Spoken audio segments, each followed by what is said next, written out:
고린도전서 이 책에서는 마지막 챕터 제 8과고요. 자, 오늘 이제 우리가 7장을 이제 공부해 보도록 하겠습니다.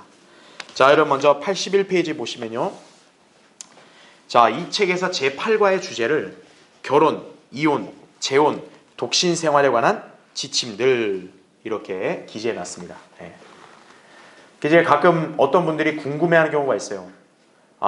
성경적으로 결혼이 뭐고, 또 이게 이혼이 허용이 되냐 안 되냐, 또 재혼과 독신, 자 이런 부분에 대해서 성경적으로 이게 어떤 게 옳은 건지 가끔 묻는 분들이 있습니다.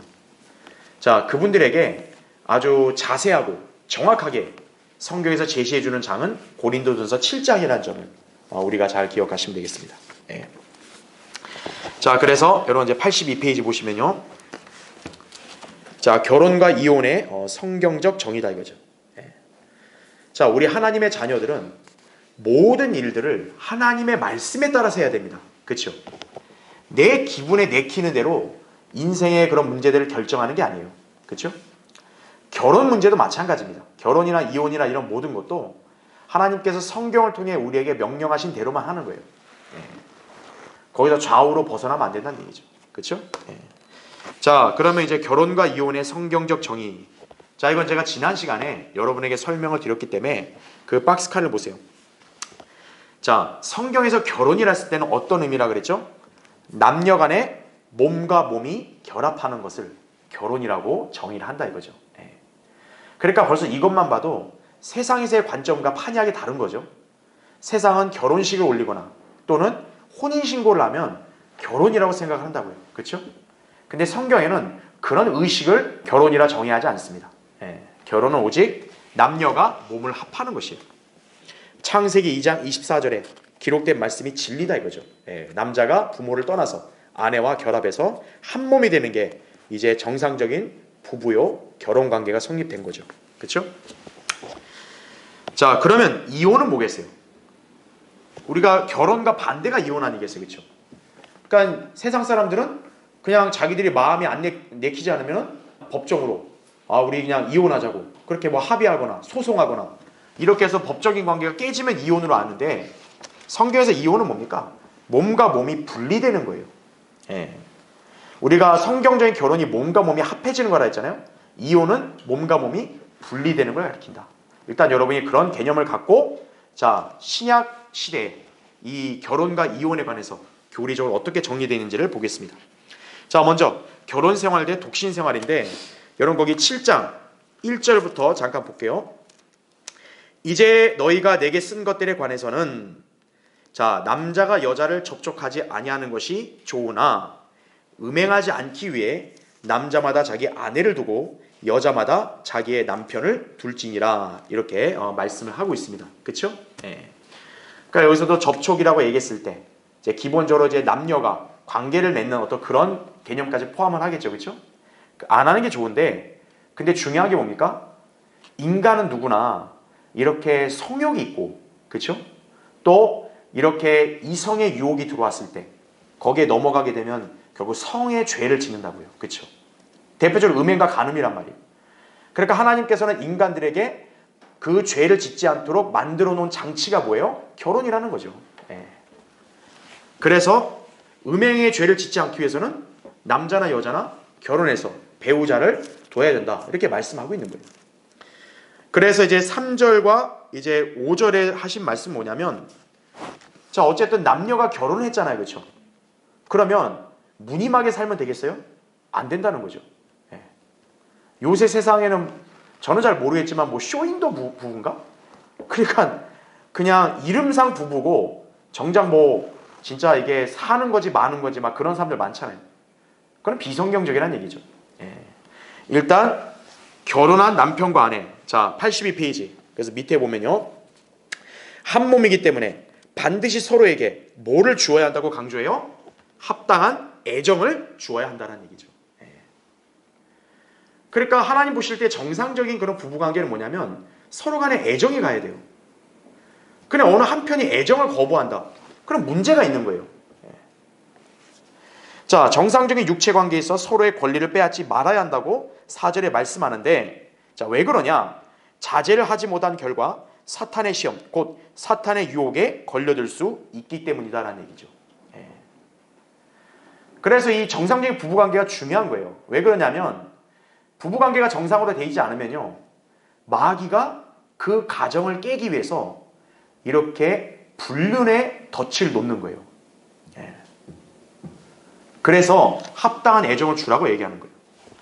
그런데 우리 인생 모든 시간을 다 애정만 나눌 수 없잖아요. 그렇죠? 그래서 금식과 기도를 위해서 상호 합의하에 잠시 떨어져 육체관계를 끊을 수 있지만 그 기간이 너무 장기화되면 안 되는 이유는 사탄이 그 틈을 노리고 들어와 음행의 죄를 짓게 만들 수 있기 때문이다라는 얘기죠. 예. 그러니까 여기 성경에서 얘기하는 이 정상적인 부부관계에서 애정을 주는 삶을 살되, 그런데 너무 여기에 치중해버리면 어때요? 이 사람이 뭔가 좀 중요한 문제에 대해서 하나님과 좀 밀착해서 교제하고 기도하고 뭔가 이런 시간을 뺏기면 안 되잖아요. 그렇죠? 그러니까 그런 시간 때문이라면 잠시나마 이렇게 멀리 떨어져서 있는 것도 좋다, 허용한 거예요. 그런데 너무 오랜 기간 그렇게 있지 말라는 거죠. 왜냐? 그럼 또 어느 순간 마귀가 또 시험을 하기 때문에 그런 거란 얘기죠. 그렇죠? 예. 자, 그래서 밑에 단락 보세요. 82페이지 맨 밑에 단락. 한편 결혼은 잘 보셔야 돼요. 하나님께서 결합시켜 주시는 것이므로 하나님께서 결합시켜 주신 것을 사람이 나누지 못한다, 이거죠. 예.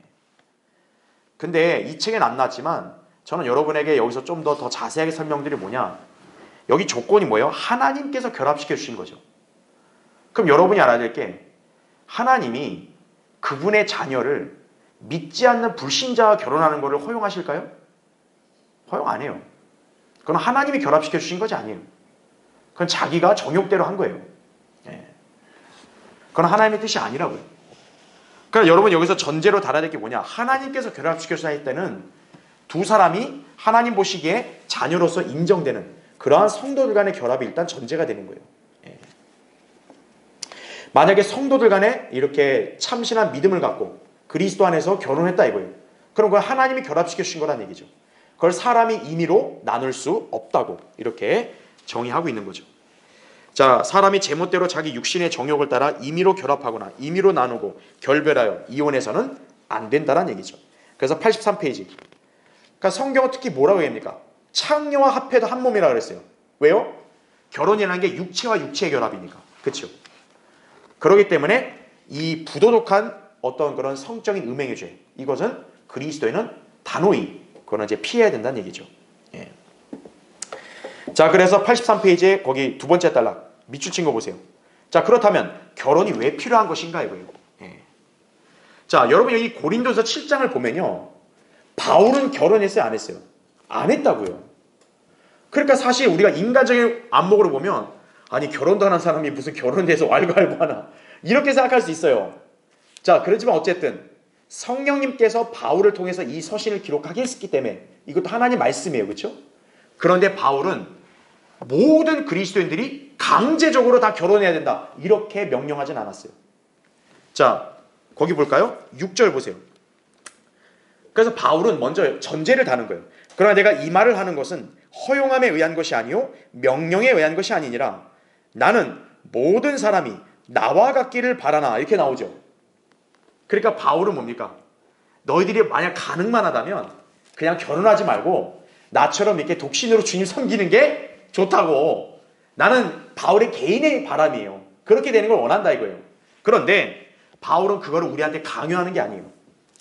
거기 보시면 사람마다 하나님께로부터 받은 자기의 적합한 은사가 있어서 이런 사람도 있고 저런 사람도 있느니라 이거죠. 예. 그러니까 바울은 허용을 하는 거예요. 즉 어떤 사람은 결혼이 안 맞아요. 예. 내가 어떤 한 배우자한테 이렇게 얽매여서 이렇게 애정 주고 하는 나는 그런 생활은 나는 잘 못하겠다 이거예요. 그럼 그 사람은 독신을 살아도 되는 거예요. 예. 그건 하나님께서 그 사람에게 허락하신 은사란 얘기죠. 예. 그걸 갖다가 막 다른 사람이 아이고 이제 결혼도 안 하고 지금 뭐하고 사는 거야 저거, 이렇게 막 하면 안 된다는 얘기죠. 그렇죠? 거꾸로 어떤 사람은 결혼을 굉장히 하고 싶어 해요. 근데 그걸 갖고 아유 벌써부터 왜 저래 이러면 안 된다는 얘기죠. 결혼하는 거 그 사람이 그것도 하나님께서 그 사람이 감당할 수 있는 은사면 그렇게 허락하시는 거예요. 그래서 결혼하는 것이 잘못이다 이것도 아니고 반대로 결혼 안 하는 것도 잘못이다 이것이 아니란 얘기예요. 그런데 8절 보세요. 내가 혼인하지 아니한 사람들이나 과부들에게 말하노니 그들이 나처럼 산다면 자기들에게 좋으니라 얘기하는 거죠. 자, 바울은 진짜 혼자 살아봤으니까 이런 얘기를 하는 거죠. 그래서 과부들은 어때요? 이미 남편을 사별한 거잖아요. 한번 결혼 생활 해봤잖아요. 근데 또 결혼하느니 차라리 나처럼 사는 게 더 좋을 수 있다 이렇게 얘기하는 거죠. 그런데 9절 보세요. 만일 그들이 절제할 수 없다면 어떻게 하라고요? 혼인하게 하라 이거죠. 바로 뭡니까? 자기가 절제가 안 된다고요. 그러면 결혼을 해야 음행의 죄를 짓지 않는다. 이렇게 지금 말씀을 하고 있는 것이죠. 그렇죠? 네. 그래서 거기 83페이지에 그 책에서 자 밑줄을 쳤죠. 결혼이 왜 필요한 것인가? 1번 하나님을 보다 더 잘 섬길 수 있는 장을 마련해 주기 때문이다라는 얘기죠. 네. 사실 이제 사역자들이나 또 다른 성도들이 봤을 때 이렇게 처녀나 총각이 결혼해서 가정을 이루는 것은 사실 권장을 합니다. 왜냐? 성경적인 관점이 뭐냐면 혼자보다는 둘이 더 낫다고 말씀하기 때문에 그래요. 둘이 하나보다 낫다고 얘기한다고요. 왜냐 서로가 서로에게 의지가 되고 또 서로가 어려울 때 도울 수 있고 그렇죠. 그리고 하나님께서는 가장 기본적인 단위로 뭘 만드셨다고 제가 지난 시간에 얘기했어요. 가정이죠. 가정. 그렇기 때문에 이렇게 결혼을 하게 되면 가정을 이루니까 이렇게 하나님을 더 잘 효과적으로 섬길 수 있고 그런 가정이 교회에 있어야 어떤 거예요? 교회가 더 기틀이 강해지는 거예요. 혼자 있는 거 믿음 생활하는 성도보다는 그렇죠. 그걸 얘기하는 거예요. 그 다음에 동그라미 2번은 방금 봤던 대로 죄 짓지 않기 위해서란 얘기죠.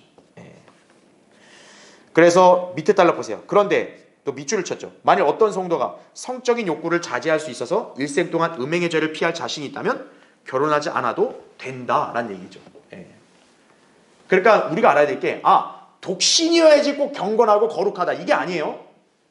지금 바울이 야 내가 니들보다 훨씬 더 훌륭하고 내가 나은 게 내가 결혼 안 하고 이렇게 주님을 내가 잘 섬겨서 이게 아니에요. 바로 뭐냐면 성적인 욕구 난 이런 게 절제가 된다 이거예요. 나는 음행에 이런 게 쉽게 유혹에 안 넘어간다 이거예요. 나는 애당초 그런 욕구도 솔직히 없다. 이런 사람은 굳이 결혼할 필요는 없는 거죠. 그렇죠. 그걸 얘기하고 있는 거예요. 그러니까 이 구절을 왜곡하면 안 되는 거예요. 이 구절을 왜곡해서 나온 비뚤어진 사상이 뭐냐면 독신주의예요. 그래서 자 대표적으로 독신주의를 이렇게 장려하면서 그것을 경건함의 표식으로 삼는 집단이 누구냐면 로마 카톨릭이죠. 그래서 로마 카톨릭은 어때요? 사제나 또 교황이나 추기경들 결혼 안 하죠. 그렇죠. 그러니까 왜 그러냐면 이렇게 성적인 관계를 안 맺어야 마치 굉장히 깨끗하고 경건하다 이렇게 착각을 하는 거예요. 그런데 문제가 뭡니까? 독신주의나 금욕주의 이런 거는 성경에서 마귀적인 교리라고 디모데전서 4장 3절에 바울이 경고하고 있다 이거죠. 그러니까 우리가 이거 헷갈리면 안 돼요. 아니 똑같은 바울이라는 사람이 고린도전서에서는 야 나와 같이 살기를 바란다 이렇게 얘기했는데 디모데전서에서는 어때요? 혼인을 금하는 거 그건 마귀적인 교리라고 얘기했다고요. 그러니까 바울은 혼인을 금하는 게 아니에요.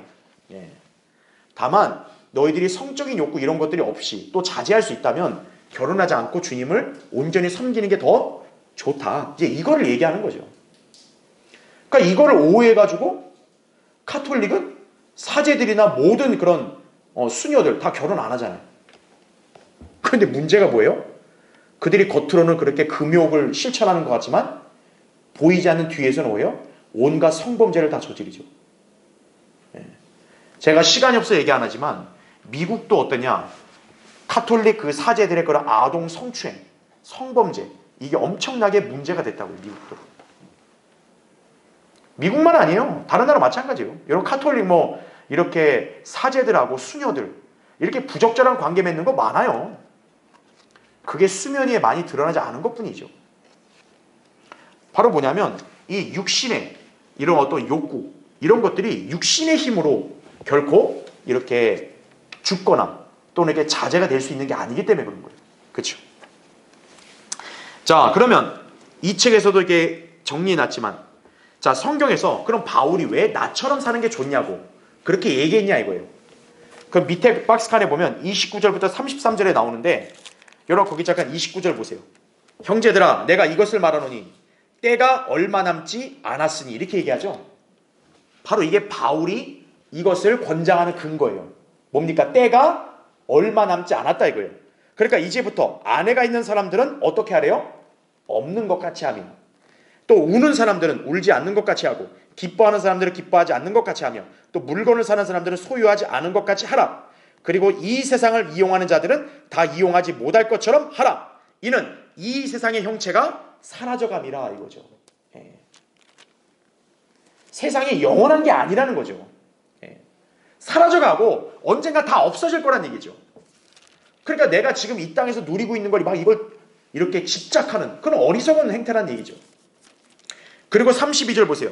그러나 난 너희가 염려 없게 되기를 바라노라. 장가가지 아니한 사람은 주께 속한 일들을 염려하여 어떻게 주를 기쁘게 할까 하여도 장가간 사람은 세상 일들을 염려하여 어떻게 하면 아내를 기쁘게 할까 함이라 이거죠.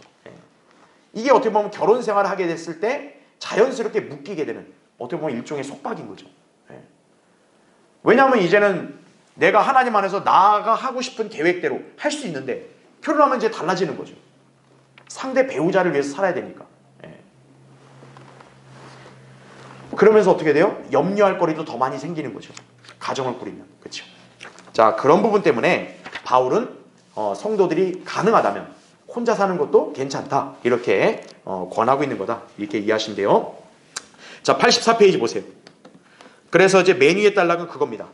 바울은 성도들이 모두 자기 자신처럼 성경대로 믿는 그리스도인이 되어 복음을 전파하고 하나님의 사역을 감당할 수 있게 되기를 바랬다는 얘기죠. 이게 바울이 독신이 좋다고 말한 이유예요. 독신이 굉장히 거룩하고 경건하다 이게 아니에요. 자, 그래서 우리 이제 총각들이나 처녀들이 오해하지 말아야 될 것은 바울이 이렇게 자기처럼 살면 좋다고 하니까 내가 이 말씀대로 나도 그럼 결혼하지 않고 혼자 살겠다 이렇게 결정하신 분들이 있는데 바울은 전제를 단 거죠. 자신처럼 온전히 주님을 섬기고 헌신할 수 있는 그런 사람은 독신을 살라 이거죠. 근데 그게 아니라 자기는 믿음 생활도 시원찮게 하면서 자기가 결혼 못 해놓고 나는 바울처럼 될 거라고 그건 핑계죠. 그런 허용이 안 된다는 얘기죠. 그렇죠? 그래서 84페이지 밑에 단락 중요한 것이 바로 뭐라고요? 성도가 결혼했든 독신이든 간에 마음에 흐트러짐 없이 주님을 섬기고 있는가 하는 것이고 각자에게 주어진 환경과 은사에 따라 어떻게 하는 것이 더 효과적으로 하나님을 섬길 수 있는가 하는 점이라는 얘기죠. 그러니까 내가 하나님을 더 잘 섬길 수 있는 것이 무엇인가? 그러면 이 중에서 내가 이렇게 해도 괜찮은가? 이거를 따져보고 자기가 신중하게 결정하면 되는 거예요. 자, 신약 성경에서 바로 이 결혼에 관해서 가르치는 것은 이거다 이거죠. 자, 그러면 이제 84페이지 밑에 이혼에 관한 성경적 가르침이에요. 자, 결혼에 대해서는 알겠어요. 그럼 이제 가정을 이루고 살다 보면 여러 가지 문제들이 많아요. 특히나 신중하게 배우자를 선택하지 못한 사람은요, 결혼 생활 내내 고통을 겪죠. 그러니까 애정이 식죠. 그럼 애정이 식으면 어떻게 될까요? 전혀 부부간에 애정이 안 오면은 그건 사나 마나요. 그럼 어떻게 되냐? 마귀가 틈을 타는 거예요. 바로. 그러다 보니까 이제 어떻게 돼요? 문제가 생기는 거죠. 더군다나 믿지 않는 사람과 결혼했단 말이에요. 그럼 이게 나중에 더더욱 큰 문제가 생기는 거예요. 예외적인 부분은 뭐냐면 자기도 믿기 전에 결혼했다 이거예요. 그럼 어쩔 수 없죠. 또 서로 똑같이 잘 모르는 상태에서 결혼했으니까. 근데 이제 어느 한쪽 배우자가 구원받고 진리에 눈을 떴단 말이에요. 근데 상대 배우자가 그걸 동의를 안 해요. 그러니까 괴롭잖아요. 좋아. 동의 안 하는 거가 좋다 이거예요. 그런데 내 발목을 잡네? 이거죠. 도대체 이거 어떻게 하면 좋냐 이거예요. 자, 그거에 관해서 자, 우리 성경적 가르침을 이제 보는 거예요. 자, 그래서 84페이지 밑에 보세요. 자, 기본적으로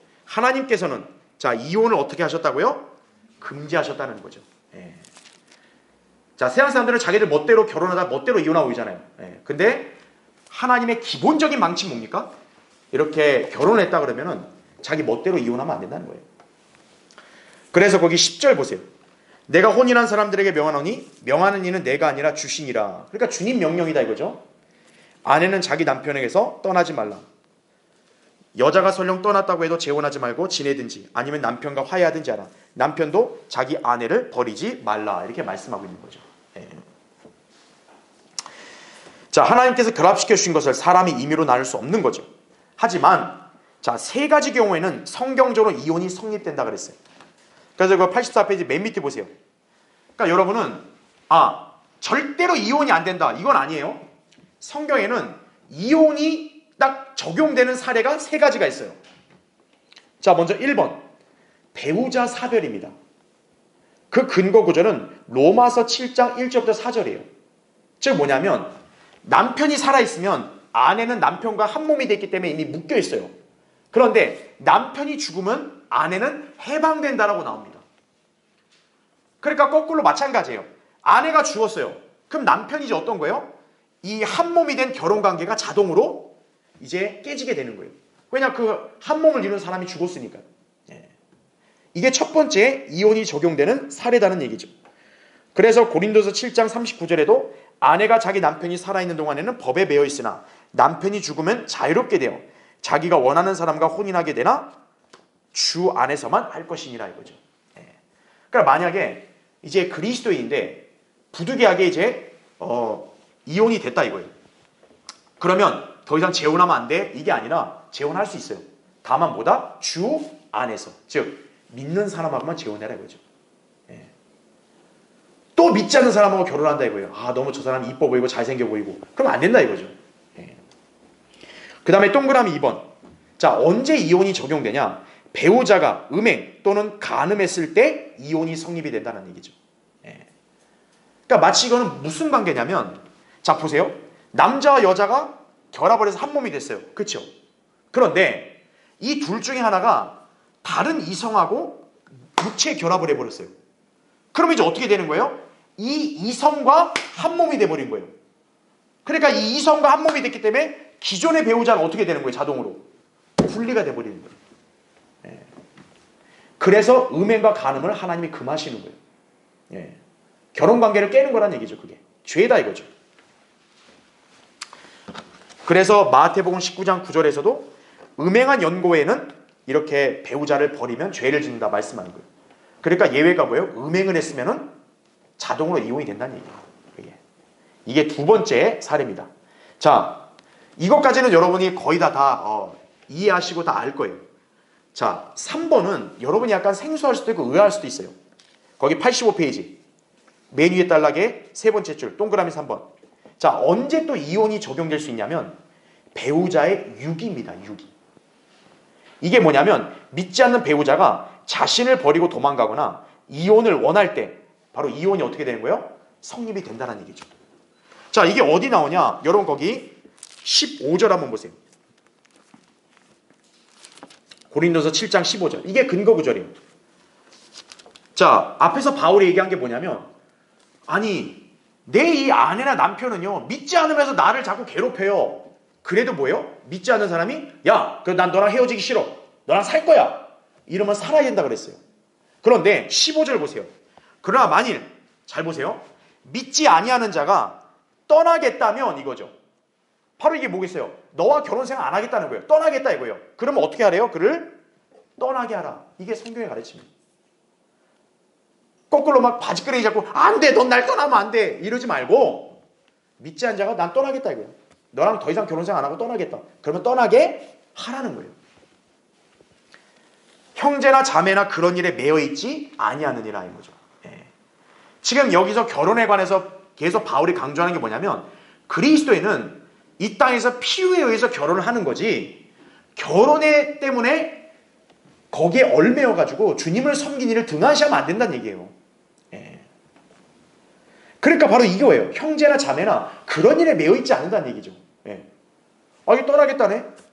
내가 그렇게 잘 타이르고 어떻게든 내가 구원으로 이끌고 내가 믿음으로 이끌라 했는데 완강히 거부하는 건 물론이고 이제 떠나겠다는 거야. 아예 너랑 같이 살기 싫다고. 이혼하자고. 그렇다면 그를 떠나게 하라.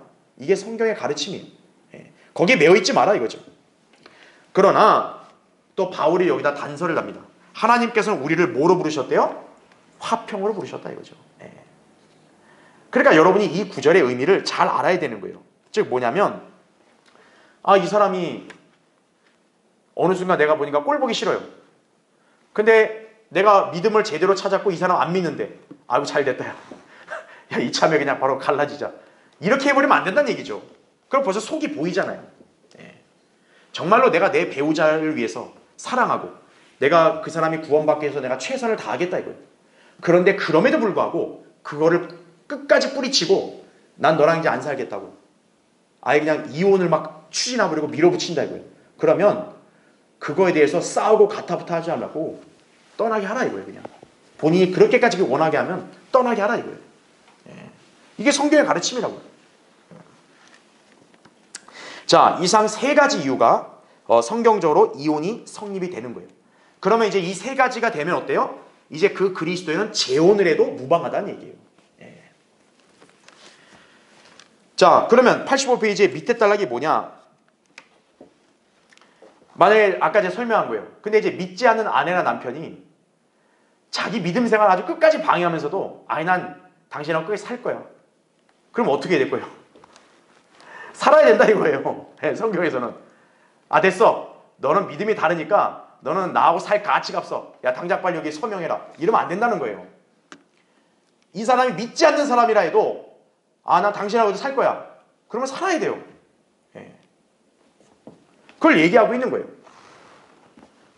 자, 굉장히 인생이 힘들겠죠. 그렇죠? 근데 하나님께서 다른 길을 열어주시지 않는 한 믿음과 인내와 기도로 극복해 나갈 수밖에 없는 거예요. 그러니까 그거는 누구를 탓할 수가 없어요. 그러니까 혹자는 막 내가 당신 때문에 십자가를 진다 막 그러잖아요. 그러니까 십자가 져야 돼요. 어쩔 수가 없어요. 그러니까 그때는 여러분이 주님의 은혜를 구하면서 기도해야죠. 그럼 제가 이 아내를 대해서 오래 참고 또 남편에 대해 오래 참고 내가 이 사람을 바른 길로 인도할 수 있게 하겠습니다. 주님 도와주십시오. 그렇게 해야 되는 거예요. 자, 그러면 헤어지지 않고 만약 자신과 함께 살고자 하는 배우자를 그대로 이렇게 버리지 않고 함께 살게 되면 무조건 나쁜 게 아니에요. 지금 성령님께서는 우리에게 만약에 믿지 않는 사람이 너와 함께 살기 원한다. 그럼 네가 같이 살면 너한테 유익한 게 있다는 거예요. 자, 그 책에 정리된 거 볼게요. 동그라미 1번 보세요. 85페이지. 자, 먼저 믿고 있는 배우자를 통해 믿지 않는 배우자와 그들 사이에 태어난 자녀들이 자 어떻게 될 수 있다고요? 거룩해질 수 있다 이거죠. 자, 이 구절을 오해하지 말아야 될 게 거룩해진다. 자동으로 구원받는단 말인가? 그게 아닙니다. 여기서 거룩해진다는 것은 구원을 얘기하는 게 아니라 여러분 거룩함이 무슨 뜻이에요? 하나님께 따로 구별됐다는 얘기죠. 즉 이게 무슨 의미냐면 어쨌든 믿는 사람과 믿지 않는 사람 사이에 자녀가 있어요. 근데 세상의 대다수 가정은 다 뭐예요? 믿지 않는 가정들이죠.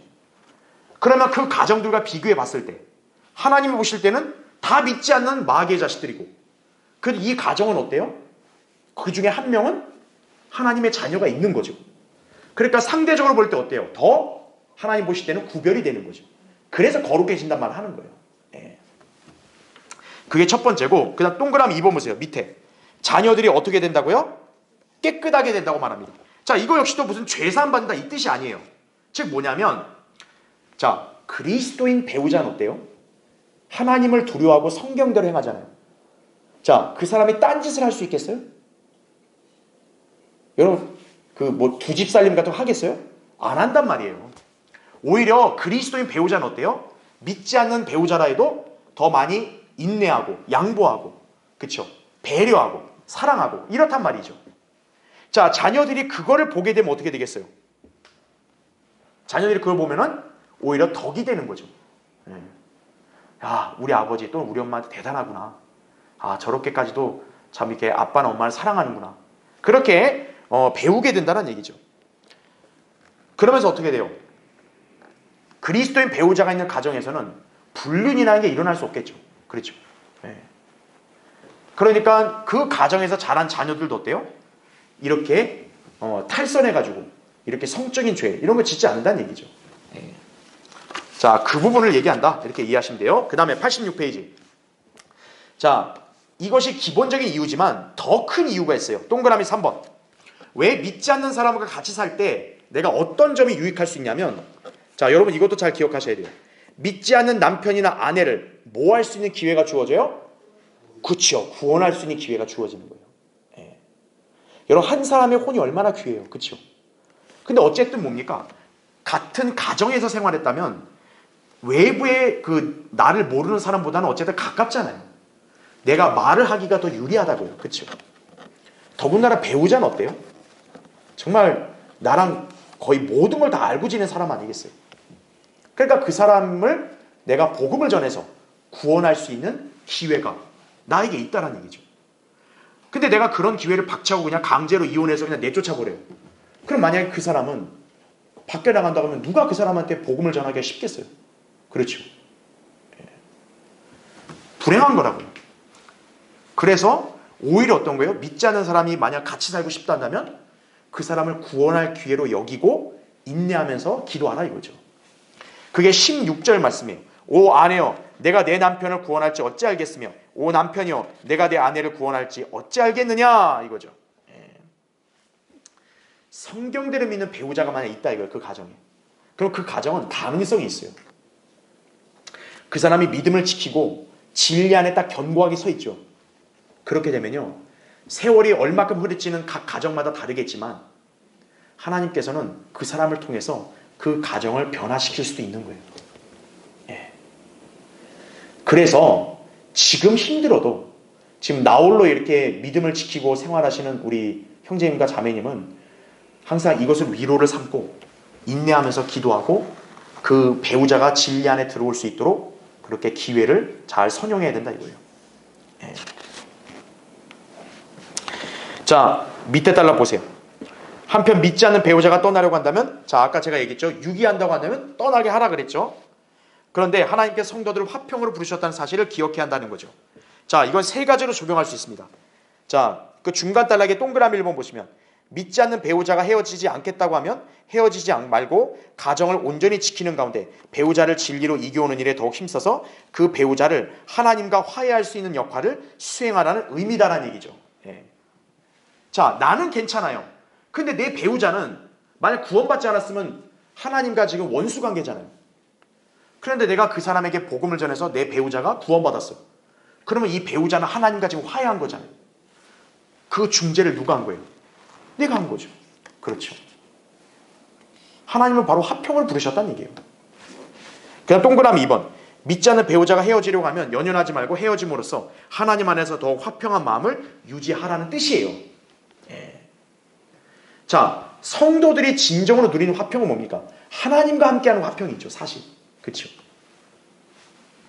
믿지 않는 배우자가 이제 완전히 그냥 작정하고 그냥 끝내겠다 이렇게 한다면 거기에 연연하지 마라 이거예요.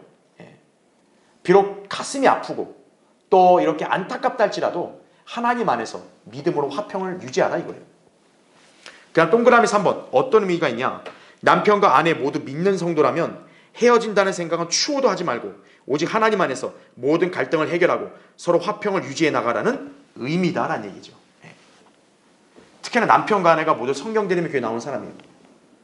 그런데 맨날 가정에서 맨날 치고받고 싸우고 그냥 갈라서자 이러면 안 된다는 얘기죠. 예. 그런 간증을 잃은 거죠. 예. 본이 안 되는 거죠. 그렇죠? 예.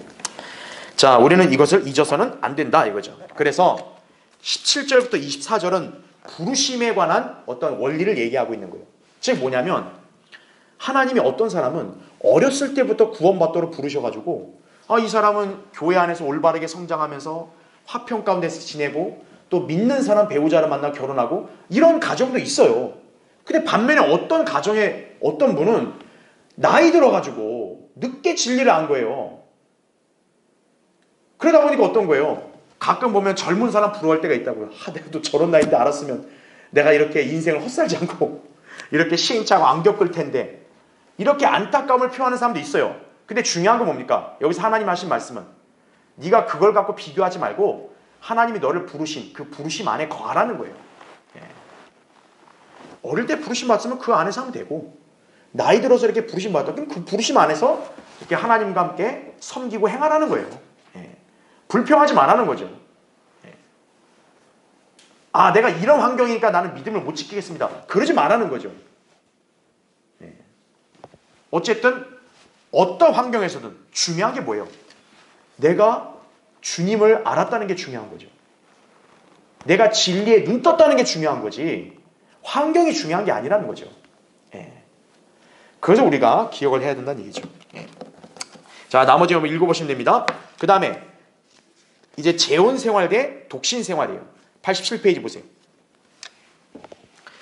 자, 이제 여러분은 성경적인 결혼과 이혼을 이제 우리가 살펴봤어요. 그렇죠? 자, 만약에 이혼이 됐으면 이제 그 사람이 그 다음으로 할 수 있는 게 뭐겠어요? 딱 두 가지밖에 없어요. 그렇죠? 재혼하든지 아니면 독신으로 살아야 돼요. 자, 성경에서는 그 사람에게 어떤 지침으로 가르치고 있냐 볼게요. 자, 밑에 보세요. 하나님을 위한 섬김과 현재 고난을 위해서는 자, 뭐가 좋대요? 혼자 지내는 게 더 좋다 이거예요. 예. 특히나 결혼 생활에 만약에 실패하신 분들이라면 이제 아주 그 경험을 뼈저리게 했기 때문에 사실 어떻게 보면 혼자 사는 게 더 편할 수 있는 거죠. 그렇죠? 자, 근데 그렇다고 해서 장가를 가거나 시집 가는 게 죄 짓는 건 아니라고 또 바울이 얘기합니다. 예. 그러니까 야, 결혼 실패해놓고 또 재혼하려고 그래? 너 또 죄 짓는 거야. 그게 아니에요. 그 사람이 아, 비록 내가 이혼했다 해도 나 여기서 또 마음에 맞는 사람이 있어서 결혼하고 싶다. 그럼 결혼하라 이거예요. 예. 그런데 바울은 대신 그 사람한테 일종의 조언을 주는 거예요. 무슨 조언일까요? 현실적인 조언이죠. 근데 네가 만약 결혼을 하면 너 인생을 살면 현실적인 고통과 문제에 부닥친다 이거예요. 그건 네가 감내할 각오가 돼 있어야 된다. 이런 취지인 거죠 지금. 예. 그 다음에 밑에 달락 보세요. 한편 어떤 남편이 아내에게 매여 있다면 노이기를 구해서는 안 되는데 이것은 헤어지거나 이혼할 생각은 추호도 하지 말라는 의미라는 거죠. 27절에 나온 대로. 예. 그러니까 뭐냐면 이거죠. 아, 나 주님 섬기기 너무 좋아. 아, 그런데 보니까 내가 지금 이 결혼한 배우자가 별로 도움이 안 되네. 아유, 그냥 안 살아버릴까? 이런 생각 하지 말라는 거죠. 이미 거기에 묶여 있으면 어떤 거예요? 묶인 대로 하라는 거예요. 반면에 27절에는 아, 거꾸로 놓여 있다 이거예요. 배우자가 널 떠났다 이거예요. 이혼됐다 이거예요. 그러면 굳이 아내를 다시 얻기 위해서 막 재혼하려고 막 그것도 막 집착하고 이러지 마라 이거예요. 그래서 밑에 보시면 밑줄 친 거. 때가 얼마 남지 않은 상황에서 하나님께 더욱 헌신하는 것이 중요하다는 점을 감안하면 혼자 있는 게 더 좋은 거란 얘기죠. 예. 즉 뭐냐면 주님이 앞으로 수천 년 뒤에 오시는 게 아니라는 거예요. 지금 보세요. 바울이 있던 당대에도 지금 바울은 뭘 얘기하고 있어요? 때가 얼마 남지 않았다고 얘기하는 거예요. 근데 하물며 지금 우리가 사는 시대는 어때요? 더더욱 때가 얼마 안 남았다고요. 우리가 시집가고 장가가는 게 중요한 게 아니라 정말 이제는 주님을 맞이할 준비를 해야 되는 아주 임박한 시기에 와 있다는 얘기죠.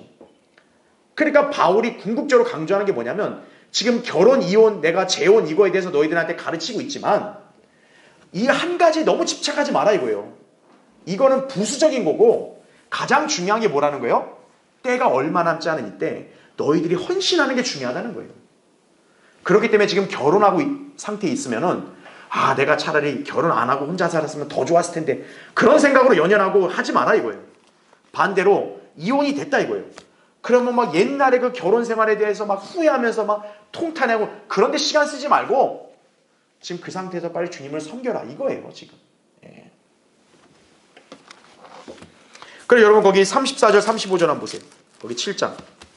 부인과 처녀와는 차이가 있느니라. 그렇죠? 결혼한 그 여인과 결혼하지 않은 여자는 차이가 있죠. 혼인하지 아니한 여자는 죄를 염려하여 몸과 영을 다 거룩하게 하지만 혼인한 여자는 세상에 속한 일들을 염려하여 어떻게 하면 남편을 기쁘게 할까 함이라 이거죠. 예. 왜냐하면 가정을 책임져야 되다 보니까 이렇게 결혼한 남편과 아내는 어때요? 그 가정 일에 몰두하다 보면 아, 정작 성별에서 주님을 온전히 섬긴 일을 하지 못할 때가 많다는 거예요. 예. 그러니까 어떻게 보면 이거죠. 독신은 나 몸뚱아리 하나밖에 없다 이거예요. 홀가분하잖아요. 진짜 자기 인생을 그냥 아예 하나님의 일에 불태울 수 있다고요. 사실 독신은. 그런데 어때요? 결혼이 되면 현실적으로 이런 제약이 따르기 때문에 이 제약을 자기가 감내하면서 믿음 생활을 해야 돼요. 그러니까 독신은 그냥 그거 상관없이 그냥 온전히 그냥 믿음 생활할 수 있는데, 결혼을 하면 그 현실적인 제약까지도 자기가 다 이겨내면서 믿음 생활을 해야 되니 얼마나 힘드냐, 이걸 바울이 얘기하고 있는 거예요. 예. 자, 이제 88페이지 보세요. 자, 그런데 바울이 여기서 얘기하는 게 뭐냐, 35절에 하신 말씀이 그거예요. 내가 이것을 말하는 이유가 뭐냐, 너희 자신의 뭐를 위함이래요? 유익을 위함이요. 자, 35절에 너희에게 올무를 씌우려는 것이 아니니 합당히 처신하여 마음에 흐트러짐이 없이 주를 섬기게 하려 함이라 이거죠. 예. 그러니까 지금 바울이 나처럼 사는 게 좋다 이렇게 얘기하는 게 내가 니네한테 부담 주거나 니네한테 올무 씌우려고 하는 게 아니다 이거예요. 예. 너희 유익을 위해서 지금 이렇게 권고하는 거다 이렇게 얘기하는 거죠. 그런데 거기 36, 37절 보세요. 38절까지. 그나 만일 어떤 사람이 자기 처녀딸이 꽃다운 시기도 지나고 또 그렇게 할 필요가 있어서 그녀에 대해 합당치 아니하게 처신하고 있다고 생각한다면 그가 원하는 대로 해도 죄짓는 것이 아니니 그들로 혼인하게 하라. 그러나 그가 마음을 굳게 정하고 아무런 필요성도 느끼지 아니하며 자기의 의지를 관장할 수 있어서 자기 처녀딸을 그대로 남겨두기로 작정했어도 잘하는 일이라. 그러므로 시집 보내는 자도 잘하는 것이지만 시집 보내지 아니하는 자는 더 잘하는 것이니라. 이렇게 얘기하죠. 아내가 자기 남편이 살아있는 동안에는 법에 배어 있으나 남편이 죽으면 자유롭게 되어 자기가 원하는 사람과 혼인하게 되나 주 안에서만 할지니라. 이렇게 나오죠. 이게 조건이에요. 예. 자, 그래서 88페이지 한번 보세요. 거기 중간 단락 보세요. 시집을 보내든 보내지 않든 어떤 조치를 취한다 하더라도 죄나 또 문제가 될 것은 없다 이거죠. 다만 어떻게 하는 것이 그 사람을 향한 하나님 뜻인지, 어떻게 하는 것이 그 사람이 처한 환경에서 효과적으로 하나님을 섬기게 하는 일인지 판단하면 된다는 얘기죠. 자, 지금 여기서는 딸을 예를 들었잖아요. 왜 그러냐면 사실 이제 여자는 원래 아버지의 슬하에 있는 겁니다. 성경에서는 가장이 남편 아니에요. 아버지 아니겠어요. 그렇죠? 그러니까 성경적으로 어때요? 여자가 결혼을 하잖아요. 남편과. 그러면 이제 그 여자는 누구의 주관을 받아야 돼요? 친정아버지가 아니라 이제 부모를 떠난 거니까 남편한테 가는 거예요. 근데 결혼하지 않았다면 그 딸은 누가 주관하는 거예요? 친정아버지가 주관하는 거예요.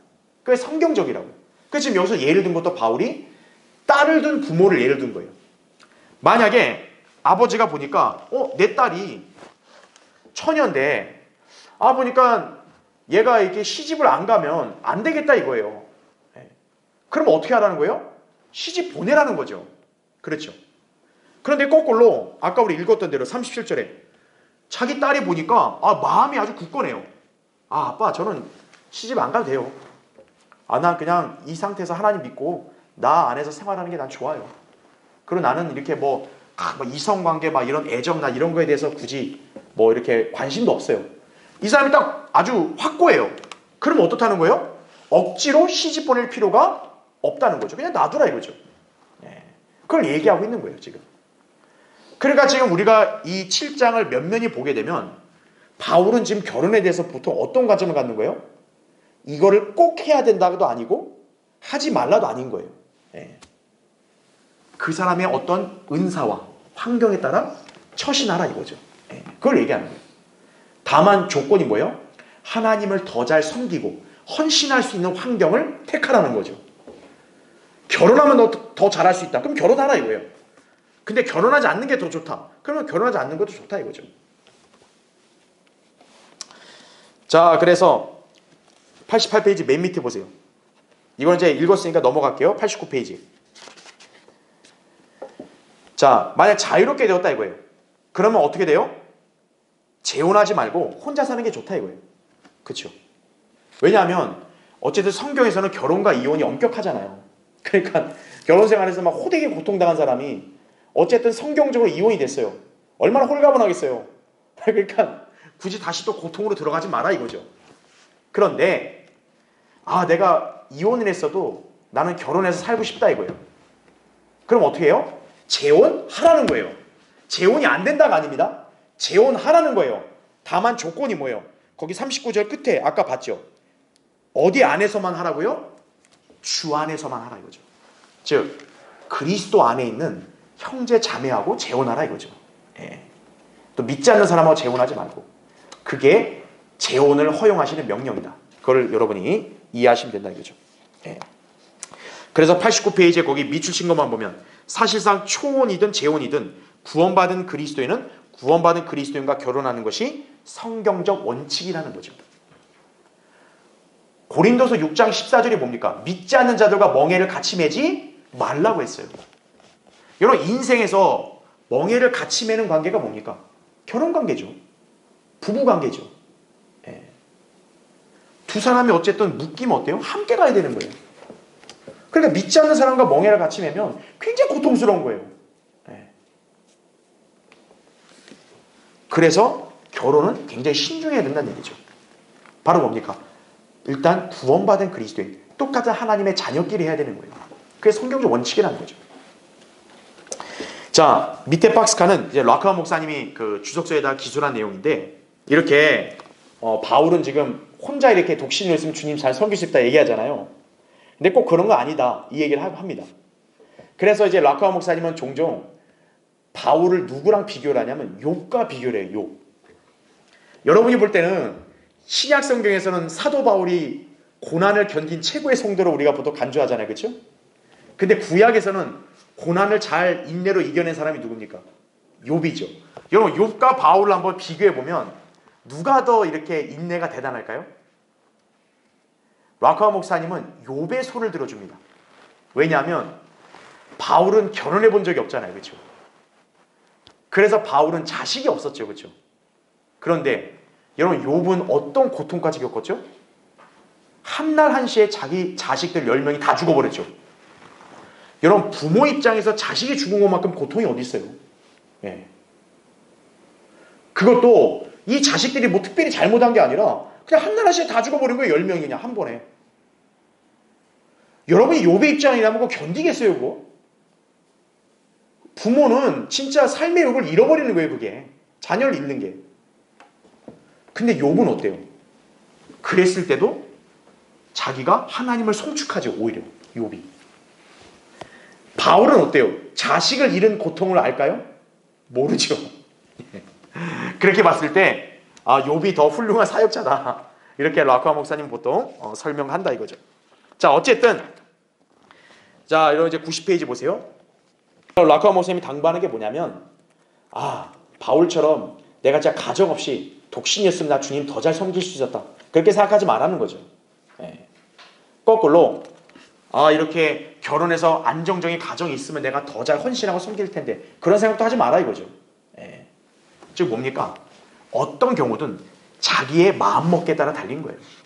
예. 여러분이 주님을 잘 섬기겠다고 결심하고 그 주어진 환경 가운데서 부르심 받은 대로 행하게 되면 여러분은 하나님 앞에서 훌륭한 일꾼으로 인정받게 된다는 얘기죠. 예. 그러니까 중요한 게 뭡니까? 결혼, 이혼, 독신에 대한 교리는 우리에게 가르쳐줬지만 중요한 것은 내가 하나님을 섬기고 때가 얼마 남지 않았다는 것을 인식하며 사는 거란 얘기죠. 그걸 여러분이 잘 기억하시기 바랍니다.